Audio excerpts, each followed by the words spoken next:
Hello दोस्तों, क्या हाल है। आज है तारीख 26 अप्रैल 2026, दिन रविवार। और आइए बात करते हैं आज के मुख्य समाचार। देश भर की तमाम बड़ी खबरों पर नजर डालते हैं। सबसे बड़ी खबर आज आप सांसदों का भाजपा में विलय हो चुका है। कल से सबसे बड़ी राजनीतिक खबर होगी कि आम आदमी के पार्टी राज्यसभा सांसद राघव चड्ढा, स्वालिद मालवीर, हरभजन सिंह समेत का भाजपा में शामिल हो गए हैं। दल बदल कानून के बचने के लिए उन्होंने 2/3 बहुमत के साथ विलय का रास्ता चुना है।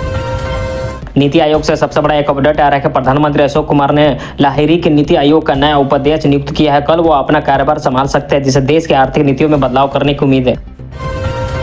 पश्चिम बंगाल का चुनाव देखने को मिला। दूसरा चरण में मतदान 29 अप्रैल के लिए। चुनाव प्रचार कल से अपने चरम पर होगा। गृह मंत्री अमित शाह और अन्य दिग्गज नेता कल बंगाल के विभिन्न जिलों में रैलियां निकालेंगे। भीषण लू से और रेड अलर्ट जारी हो चुका है कि कल उत्तर प्रदेश, राजस्थान, दिल्ली और पंजाब के लिए रेड अलर्ट जारी किया। तापमान में 46 डिग्री छूने की आशंका है।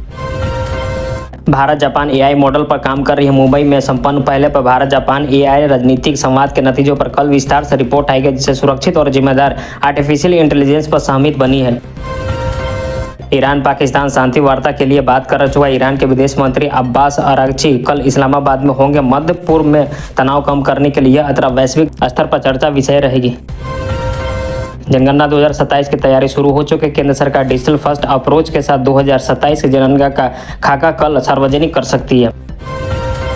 असम राइफल्स पर से एक फेक न्यूज आया है कि सरकार ने मणिपुर में असम राइफल्स को लेकर चल रही सोशल मीडिया के फर्जी खबरों का खंडन किया, जिस पर कल विस्तृत स्पष्टीकरण होगा।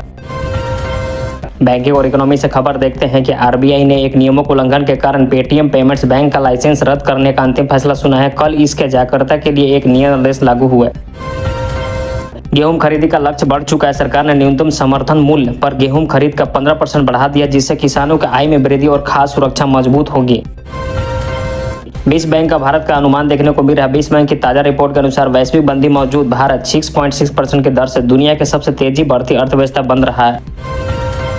सोने की कीमतों में उछाल देखा जा रहा है। अंतर्राष्ट्रीय दबाव के बावजूद में भारतीय सरकार में सोने की कीमतों में रिकॉर्ड उच्च स्तरीय का 5 स्तर बताया गया है।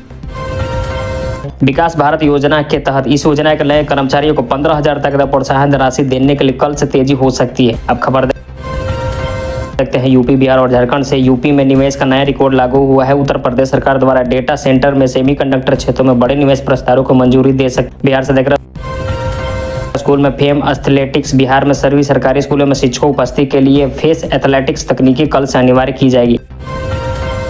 झारखंड में अवैध खनन पर कार्रवाई शुरू हो चुके। मुख्यमंत्री के निर्देश पर कल व राज्य के 3 जिलों में अवैध खनन सिंडिकेट को खिलाफ कल कर चुके ऑपरेशन शुरू होने की खबरें हैं। वाराणसी पर्यटन का विकास शुरू हो जाए। काशी विश्वनाथ कॉरिडोर के पास नई हेरिटेज वॉक सुविधा का कल लोकार्पण चालू हो सकता है। पटना मेट्रो से अपडेट आ रही है। पटना मेट्रो का टनल निर्माण एक महत्वपूर्ण चरण पर कल पूरा होने वाला है। Jharkhand green India challenge. Jharkhand के पर्यावरण प्रेमियों के लिए बड़ी खबर। ग्रीन इंडिया चैलेंज के तहत कल राज्य भर में 5 लाख पौधे लगाने का लक्ष्य रखा गया। अब खबर देखते हैं स्पोर्ट्स से। IPL 2026 result. आज दिल्ली कैपिटल ने पंजाब किंग्स को बड़े अंतर से हराया। दिल्ली ने 264/2 का विशाल स्कोर बनाया। कल के अखबारों में ऋषभ पंत की कप्तानी और बल्लेबाजी की तारीफ।